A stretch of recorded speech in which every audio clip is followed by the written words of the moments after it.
Hello students, कैसे हैं आप सब। आशा है आप सब अच्छे होंगे। मेरा नाम है मोहित और आप सबका स्वागत है आपके अपने चैनल अकाउंट्स वाला में। तो चलिए शुरू करते हैं। स्टूडेंट्स, लास्ट क्लास में हम लोगों ने बैंकिंग ट्रांजेक्शन सीखी थी। जर्नल के हमारे अब तक 3 लेक्चर हो चुके हैं। फर्स्ट लेक्चर था हमारा जिसमें हमने इंट्रोडक्शन सीखा था, जर्नल क्या होती है, जर्नल एंट्री कैसे बनाते हैं। हमने 5 बेसिक ट्रांजेक्शन्स सीखी थी। सेकंड लेक्चर में हमने इसी का एक्सटेंशन किया था। कुछ परचेज की एंट्रियाँ करी थी, कुछ सेल्स की एंट्रियाँ करी थी, एक्सपेंस पेमेंट करने की एंट्री करी थी, इनकम रिसीव करने की एंट्री करी थी। और थर्ड जो हमारा कल का लेक्चर था उसमें हमने पढ़ा था आपकी बैंकिंग ट्रांजेक्शन्स। बैंकिंग ट्रांजेक्शन्स, जिन ट्रांजेक्शन में आपका बैंक इन्वॉल्व होता है, वो था आपका थर्ड लेक्चर। स्टूडेंट्स, आज हम पढ़ेंगे लेक्चर 4 जिसमें हम सीखेंगे journal entry of some special transactions. ये स्पेशल का मतलब क्या है यहाँ पे? ऐसी ट्रांजेक्शन्स जो आपके बिजनेस में कभी कभी होती हैं, वंस इन ए वाइल, जो रोज रोज होती हैं। जैसे कि आप सेल करते हैं गुड्स को, परचेज करते हैं गुड्स को, तो ये आपका जनरल काम है, ये आपकी डेली बेसिस पे होती हैं। लेकिन कुछ ऐसी ट्रांजेक्शन जो आपकी कभी कभी होती है, वंस इन ए वाइल, वो होती है आपकी स्पेशल ट्रांजेक्शन्स। जैसे घर में नॉर्मल खाना बनता है, रोटी सब्जी दाल रोटी, लेकिन किसी का बर्थडे होता है या कोई पार्टी होती है तो एकदम से कोई बढ़िया सब्जी बन जाती है पनीर की, या फिर नॉनवेज बन जाता है, या फिर कुछ और अच्छा खाना बन जाता है, गाजर का हलवा या खीर, इस तरह से आप समझ सकते हैं। तो वो कभी कभी बनता है। और जो दाल रोटी सब्जी होती है वो डेली बेसिस पे होती है। तो आप समझ गए होंगे मेरा स्पेशल का मतलब क्या था। आइए आगे पढ़ते हैं। कुछ ऐसे ट्रांजेक्शन हमारी स्पेशल ट्रांजेक्शन कैटेगरी में। पहली है आपकी बैड डेट। आइए बैड डेट होता क्या है देखते हैं। मैं आपको सिंपल वे में बताता हूं। बैड डेट आपका बिजनेस का लॉस है। बैड डेट आपका बिजनेस का लॉस है। जो हमारा डेटर होता है, जिसको हम उधार माल बेचते हैं, जब वो हमें हमारा पैसा वापस नहीं कर पाता तो वो पैसा डूब जाता है, उसी को हम नाम देते हैं बैड डेट। वो क्यों डूबता है? क्योंकि उसकी वो पोजीशन नहीं होती है, वो बैंकरप्ट रहता है। बैंकरप्ट मीन्स या insolvent means a person who is unable to pay his dues. एक ऐसा व्यक्ति जो अपने कर्जे चुकाने में सक्षम नहीं है, वो होता है आपका इंसॉल्वेंट पर्सन। तो बैड डेट क्या है? व्यापार में, बिजनेस में जो पैसा आपका डूब गया वो आपका बैड डेट है। आइए पढ़ते हैं। Bad debt in a business if an amount is not realise. अगर आपको कोई पैसा रियलाइज नहीं हो रहा है, या तो पार्शली पूरा या fully, then the amount not realise is a loss. तो जो पैसा नहीं मिलेगा वो आपका लॉस है फॉर द बिजनेस। किसके लिए? बिजनेस के लिए। इसी को हम बोलते हैं बैड डेट। इसी को हमने नाम दिया बैड डेट। तो बैड डेट आपका या तो पूरा हो सकता है या पार्शली। एग्जाम्पल लेता हूं मैं। एक डेटर से मुझे लेने हैं 10,000 रुपीज। वो मुझे पूरे 10,000 नहीं देगा तो मेरा फुल्ली बैड डेट है। वो मुझे मान लीजिए 6,000 देगा, 4,000 नहीं देगा, तो 6,000 बैड डेट है, और जो 4,000 नहीं देगा वो आपका कैश रिकवर है। आई रिपीट, अगर वो 6,000 रुपये दे देगा और 4,000 रुपये नहीं देगा तो 6,000 रुपये आपका कैश आ जाएगा और 4,000 रुपये आपका बैड डेट है। आइए देखते हैं इसे केसेस की मदद से। When the amount is not recoverable fully. अगर आपको पूरा पैसा नहीं मिल रहा है तो क्या एंट्री होगी? आइए मैंने एग्जांपल लिया, देखते हैं। ₹5,000 ड्यू फ्रॉम रमेश। रमेश से आपको 500 रुपये लेने थे, आर नॉट रिकवरेबल। अब वो आपको नहीं मिलेंगे, तो देखते हैं क्या एंट्री बनेगी। पहले मैं लिख के दिखाता हूं फिर समझाता हूं। आपकी एंट्री बनेगी bad debt account debit. Bad debts आपकी डेबिट हो जाएगी टू डेटर। डेटर का नाम आपका है रमेश। रमेश आपका डेटर है, आप डेटर लिखेंगे, मतलब नाम लिखेंगे। ₹5,000 डेबिट में, ₹5,000 आपका आ गया क्रेडिट में। ये एंट्री कैसे बनी आइए देखते हैं। आपके 2 अकाउंट इन्वॉल्व थे। एक अकाउंट का नाम था बैड डेट, एक अकाउंट का नाम है रमेश। देखिए हमें कॉलम बनाते थे अकाउंट्स इन्वॉल्व। तो एक आपका अकाउंट हो गया बैड डेट का, एक आपका अकाउंट हो गया रमेश का। रमेश आपका डेटर है। बैड डेट का नेचर क्या है? लॉस है। लॉस का नेचर होता है एक्सपेंस। रमेश क्या है आपका? डेटर एसेट, डेटर आपका एसेट होता है। तो बताइए लॉस होने से आपका बैड डेट बढ़ेगा, लॉस होने से आपका एक्सपेंस बढ़ेगा, तो आपका एक्सपेंस बढ़ेगा, रूल है डेबिट। अगर एक्सपेंस बढ़ेगा रूल है डेबिट। रमेश आपका डेटर है, अब आपका डेटर आपको पैसा नहीं देगा क्योंकि वो इंसॉल्वेंट हो चुका है, वो इस पोजीशन में नहीं है कि आपको पेमेंट कर सके, तो आपका डेटर तो खत्म हो गया क्योंकि अब आपको पैसा ही नहीं मिलेगा। तो डेटर आपका एसेट कम होगा, एसेट कम होगा तो क्रेडिट। तो आपकी एंट्री बनी बैड डेट टू रमेश। आइए देखते हैं second part. When a part of debt is not recoverable, अगर केवल आपको एक पार्ट नहीं मिले, मीन्स एग्जाम्पल आपको 10,000 लेने थे, 6 मिल गए, 4 नहीं मिले, तो ये हो जाएगा एक पार्ट नहीं मिला। देखते हैं इसका example. Rohan who owed ₹10,000, Rohan जिसने बिजनेस को 10,000 पे करने थे, ओड मीन्स हैव टू पे, रोहन ने देने थे 10,000 रुपए बिजनेस को, हैज बिकम इंसॉल्वेंट, अब उसका इंसॉल्वेंट हो गया है, वो दिवालिया निकल चुका है उसका। ही पेज 50 पैसा इन अ रुपी इन फुल सेटलमेंट, वो बोल रहा है मैं आपको 1 रुपए में 50 पैसे दूंगा, वो बोल रहा है मैं आपको 1 रुपए में 50 पैसे दूंगा, मीन्स इसको हम बोल सकते हैं 50% इन अ रुपी। 50 पैसे का मतलब है 50%, तो 10,000 रुपए का 50% हुआ 5,000, 1 रुपए का 50 पैसे 50% होता है, तो 10,000 रुपए का हुआ 50% 5,000, यानी वो 5,000 आपको पे करेगा और 5,000 आपको पे नहीं करेगा। 5,000 आपको पे कर देगा, 5,000 आपको पे नहीं करेगा। तो इसकी एंट्री लिखते हैं पहले, फिर देखते हैं कैसे बनेगी। जो आपको मिल गया वो आपका कैश बढ़ गया, कैश अकाउंट डेबिट 5,000। जो नहीं मिला वो आपका बैड डेट है, बैड डेट अकाउंट डेबिट 5,000। और डेटर जो आपका यहाँ पे रोहन है, ये पूरे से खत्म हो जाएगा 10,000। आइए देखते हैं एंट्री कैसे बनी। आपको इसमें कौन कौन से अकाउंट इन्वॉल्व है? 3 अकाउंट इन्वॉल्व है, एक आपका कैश, एक आपका डेटर जिसका नाम रमेश है, और एक आपका बैड डेट। कैश आपका एसेट है, डेटर भी आपका एसेट है, बैड डेट आपका एक्सपेंस है, क्योंकि लॉस होता है, लॉस का नेचर यहाँ पे एक्सपेंस है।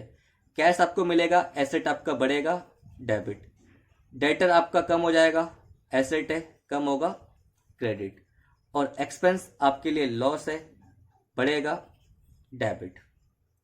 लॉस से आपका एक्सपेंस बढ़ता है तो एक्सपेंस का रूल है इंक्रीज इन एक्सपेंस डेबिट। तो आपकी एंट्री बनी cash account debit, bad debt account debit to Rohan. मैं आपको एक बार रिपीट करा देता हूँ। बैड डेट क्या होता है? वो पार्ट जो आपको पैसा नहीं मिलेगा आपके डेटर से, वो होता है आपका बैड डेट। तो या तो आपको पूरा नहीं मिलेगा या कुछ पार्ट नहीं मिलेगा। पूरा नहीं मिलेगा तो आपकी एंट्री होगी bad debt to debtor, debtor का नाम यहाँ पे रमेश था तो मैंने रमेश लिखा। कुछ मिल जाएगा तो जो मिल जाएगा उसके लिए कैश या बैंक डेबिट होगा, और बैड डेट जो नहीं मिलेगा और डेटर आपका पूरे से खत्म हो जाएगा। यहाँ पे वर्ड आया था फुल सेटलमेंट। फुल सेटलमेंट का मतलब है कि देगा वो आपको 50%, लेकिन आपको मानना है कि उसका अकाउंट पूरा कंप्लीट हो गया है, क्लोज हो गया है, यानी इसके बाद वो कुछ भी नहीं देगा और आपका पूरा हिसाब किताब भी खत्म हो गया 50% के बाद ही। आइए आगे बढ़ते हैं। आइए नेक्स्ट टॉपिक पढ़ते हैं, bad debt recovered. Bad debt recovered क्या होता है?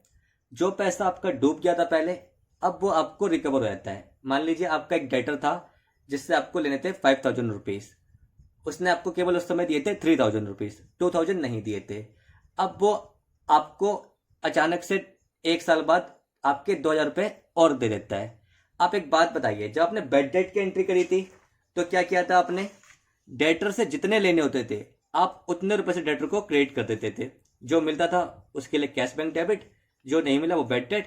डेटर आप पूरा कंप्लीट करते थे, 5 से पूरा, यहाँ पे 10 था, तो आप तो डेटर का अकाउंट कंप्लीट फिनिश कर चुके हैं, खत्म कर चुके हैं। अब अगर आपको डूबा पैसा मिल रहा है वो आपके लिए फायदा है, वो आपके लिए रेवेन्यू है, वो आपका गेन है। तो इसकी एंट्री क्या होगी आइए देखते हैं। कैश में मिलेगा तो कैश या bank account debit to bad debt recovered, to bad debt recovered account. ये आपका हो गया, मान लीजिए रुपीज़ लेते हैं 600, तो ये आपका हो गया 600 डेबिट में, 600 क्रेडिट में। देखिए मैं आपको समझाता हूँ। आपको डेटर से लेने थे 5,000 रुपये, उसने आपको समय 3 दिए, 2 नहीं दिए। अब वो आपको 1 साल बाद 2,000 रुपये दे देता है, मेरे एग्जांपल में 600 रुपये। तो आपको पैसा मिला, एक अकाउंट इन्वॉल्व हुआ कैश, और दूसरा अकाउंट है बैड डेट रिकवर्ड। दूसरा अकाउंट है बैड डेट रिकवर्ड। कैश आपका एसेट है, बैड डेट रिकवर्ड आपका रेवेन्यू है, क्योंकि गेन का नेचर आपका रेवेन्यू होता है। ये वो पैसा है जो आप अपना लॉस मान के बैठे थे कि अब नहीं मिलेगा, और आपको अचानक से मिल गया तो आपका फायदा हो गया, ये आपका गेन है। गेन का नेचर होता है रेवेन्यू। एसेट आपका बढ़ेगा, कैश मिलेगा, डेबिट। रेवेन्यू भी आपका बढ़ेगा, रेवेन्यू बढ़ेगा, क्रेडिट। तो आपकी एंट्री बनी cash bank account debit to bad debt recovered. आइए आगे बढ़ते हैं। Goods taken by the proprietor for personal use. अब यहाँ पे मैंने 4 केस लिखे हैं। एंट्री तो 3rd ही है, ट्रांजेक्शन का नंबर 3rd है, लेकिन वो 4 केस लिखे हैं, A, B, C, D। Goods taken by the proprietor for personal use, या गुड्स गिवन एज चैरिटी, या goods distributed as free samples, या आपका goods used for making a new asset. Example के लिए मैंने फर्नीचर। तो देखिए स्टूडेंट्स, आपकी एंट्री कैसे बनेगी, चाहे कोई भी केस हो। मैं आपकी पहले एंट्री लिख के दिखाता हूँ, A केस की, B की, AC, और ये आपकी D। चारों एंट्रियों में आपका परचेस अकाउंट क्रेडिट होगा। पहले मैं लिख के दिखाता हूँ, परचेसिस अकाउंट आपका चारों एंट्रियों में क्रेडिट होगा।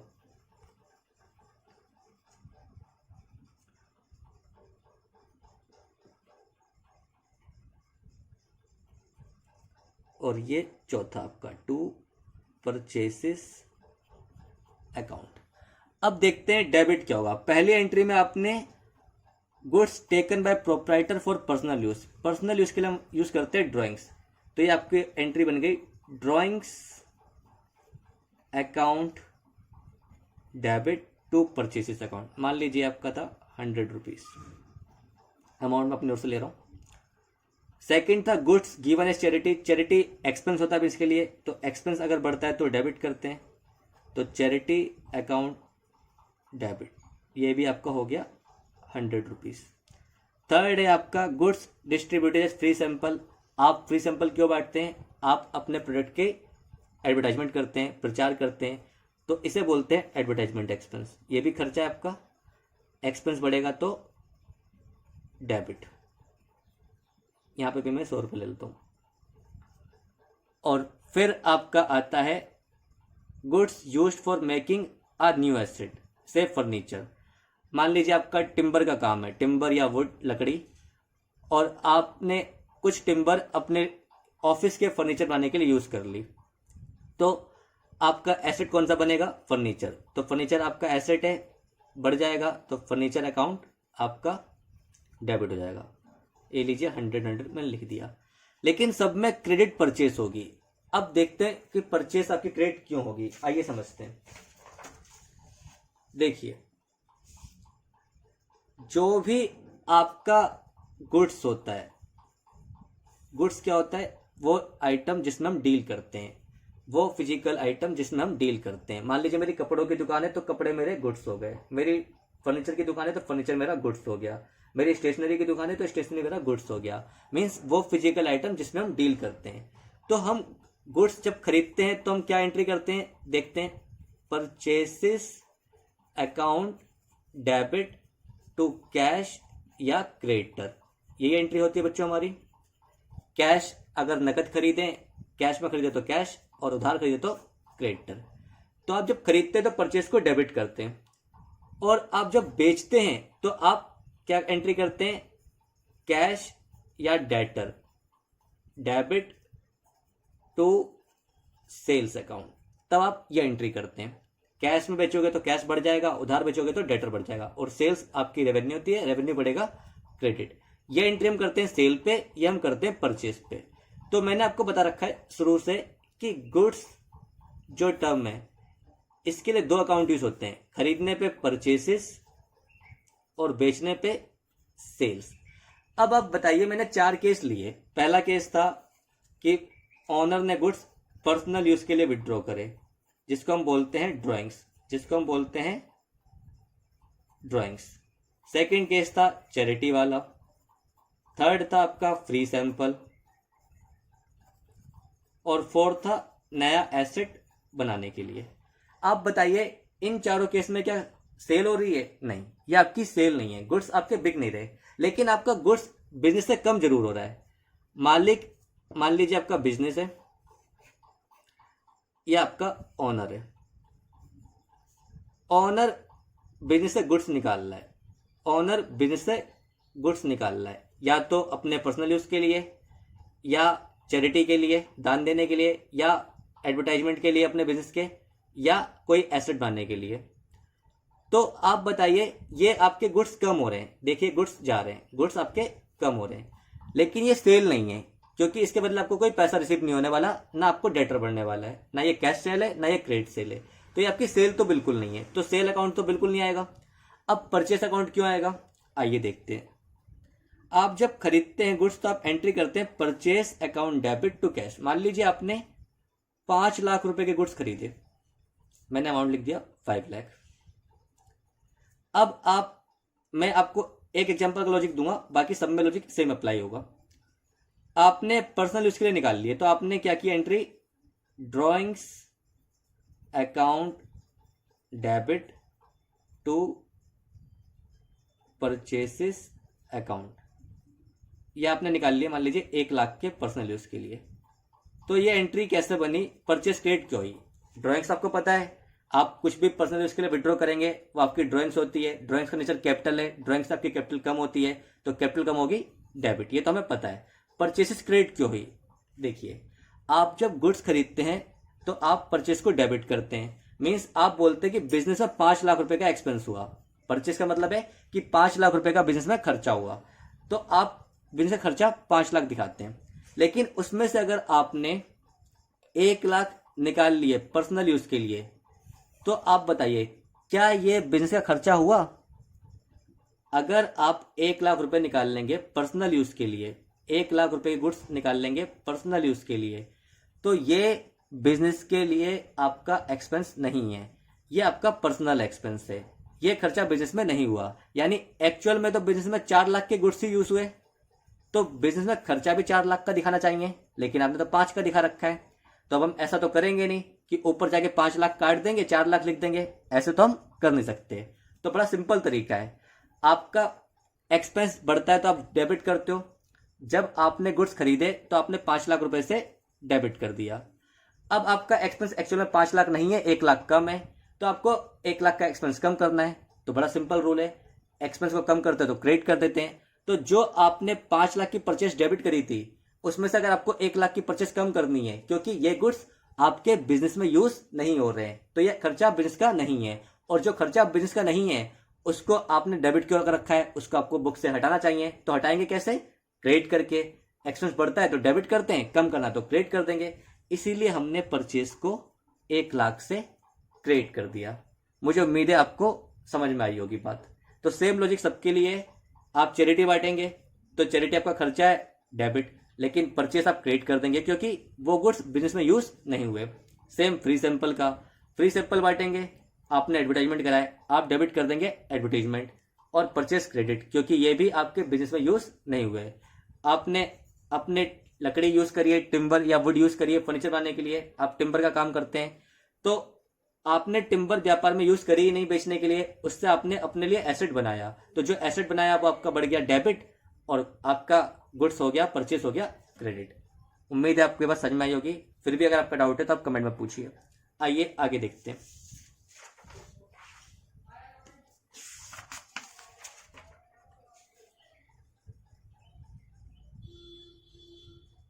Loss of goods by theft और फायर। आपके गुड्स लॉस हो गए, या तो थेफ्ट से, या फायर से, या डैमेज से। चोरी हो गए हैं, जल गए हैं, या डैमेज हो गए आपके गुड्स। तो आइए देखते हैं कि क्या एंट्री होगी। पहले मैं आपको एंट्री लिख देता हूं। एंट्री बड़ी ही सिंपल है, लॉस बाय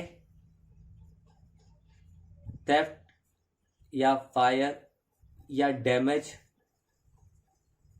अकाउंट डेबिट, जो भी आपका रीजन है, फायर थेफ्ट डैमेज, वो आप लिख दीजिए। टू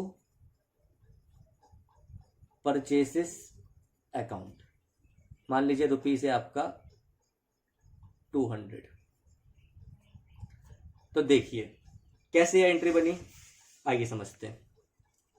आपके गुड्स जल गए, चोरी हो गए या डैमेज हो गए, तो लॉस एक अकाउंट में बोलूंगा लॉस किस नाम से, या तो लॉस बाय थेफ्ट के नाम से, या लॉस बाय फायर के नाम से, या लॉस बाय डैमेज के नाम से। और दूसरा गुड्स, इसका भी सेम वही लॉजिक है जो भी आपको मैंने समझाया था कि आपके गुड्स बिजनेस में यूज हुए ही नहीं। जब आपके गुड्स बिजनेस में यूज हुए ही नहीं, वो तो आपके लॉस हो गए। तो आपने जो पहले परचेज को डेबिट कर रखा था, जितने रुपए के गुड्स आपके यूज नहीं हुए उतने रुपए से आप परचेज को क्रेडिट कर देंगे। तो लॉस बाय फायर आपका क्या है, एक्सपेंस है, इसका नेचर क्या है, एक्सपेंस। एक्सपेंस बढ़ेगा, डेबिट। परचेसेस आपका दूसरा एक्सपेंस है, परचेसेस को आपको कम करना है क्योंकि ये गुड्स आपके बिजनेस में यूज नहीं हुए, तो एक्सपेंस को कम करना है, तो ये आपका हो जाएगा क्रेडिट। तो आपकी एंट्री बनी loss by theft fire damage account debit to purchases account. आइए अब आगे देखते हैं। अगर इन गुड्स का इंश्योरेंस हो रखा था, इन केस गुड्स पर इंश्योर्ड, अगर आपके इन गुड्स का इंश्योरेंस हो रखा था तो क्या एंट्री बनेगी, देखते हैं। पहले तो आपकी एंट्री करनी है अगर लॉस हुआ है।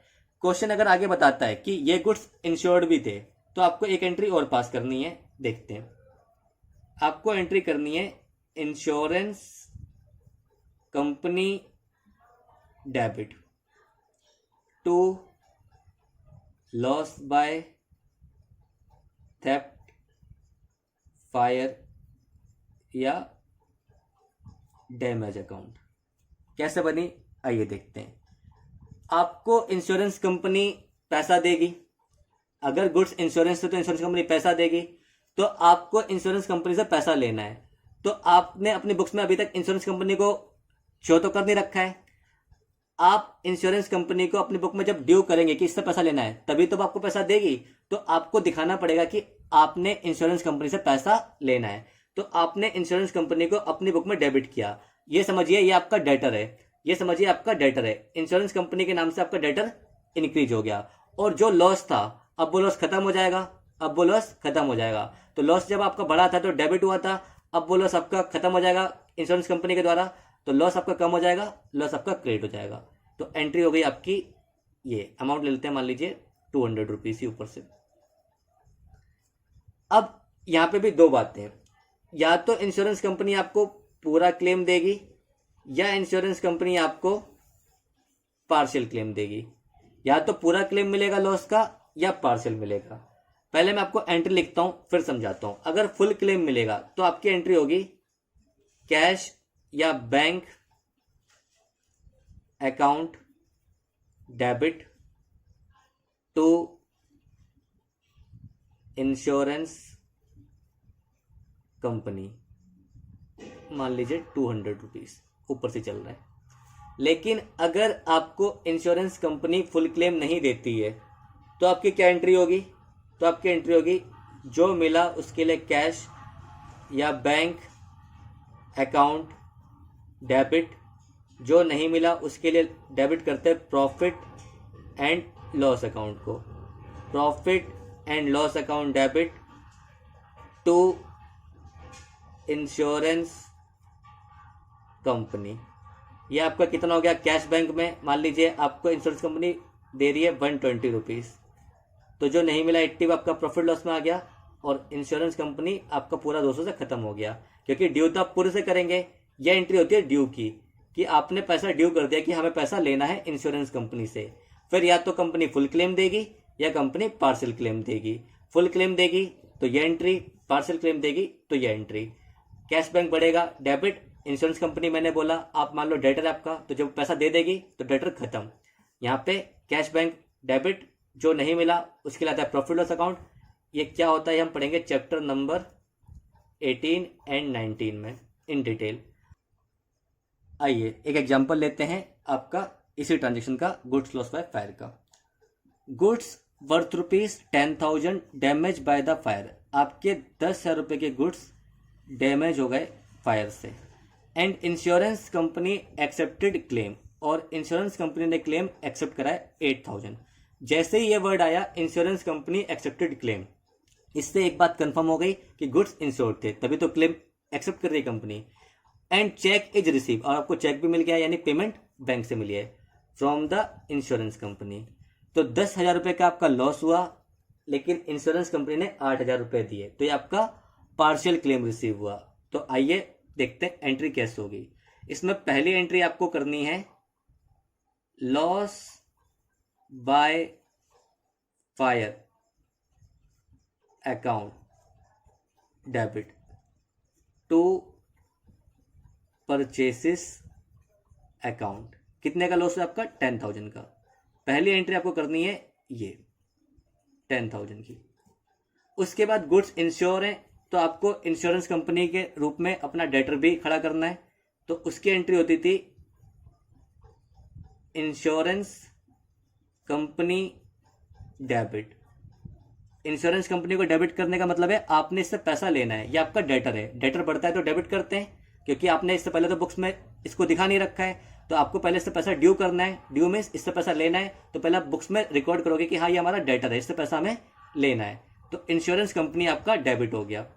टू आपका ये लॉस खत्म हो जाएगा इंश्योरेंस कंपनी के द्वारा। टू लॉस बाय फायर, कितना? पूरा 10,000, क्योंकि आप शुरू में मान के चलेंगे आपको पूरा पैसा मिलेगा। उसके बाद कंपनी सर्वे करती है, जो आपका इंश्योरेंस क्लेम होता है ऐसे ही नहीं मिलता, पहले सर्वे होता है। उसके बाद कंपनी डिसाइड करती है कि कितना आपको देना है, और जनरली ये आपको कभी भी फुल क्लेम नहीं मिलता, पार्शियली मिलता है जनरली। फिर आपको कंपनी दे रही है 10,000 में ओनली 8,000, तो आपकी एंट्री क्या होगी? जो मिल गया उसके लिए बैंक अकाउंट डेबिट। यहाँ मैंने कैश नहीं लिखा क्योंकि क्वेश्चन में साफ साफ गिवन है चेक।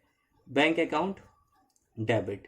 जो नहीं मिला उसके लिए profit and loss account debit to insurance company, क्योंकि आपने डेटर तो 10 से माना था, डेटर तो आपने 10 से माना था, लेकिन मिला आपको केवल 8, तो जो नहीं मिला वो लॉस है आपका, और डेटर आपको पूरे से खत्म हो जाएगा, क्योंकि कंपनी आपको 8 ही देगी, तो डेटर तो आप पूरे से ही खत्म करेंगे। इंश्योरेंस कंपनी जो आपने डेटर माना है इसको तो आप पूरे से ही खत्म करेंगे।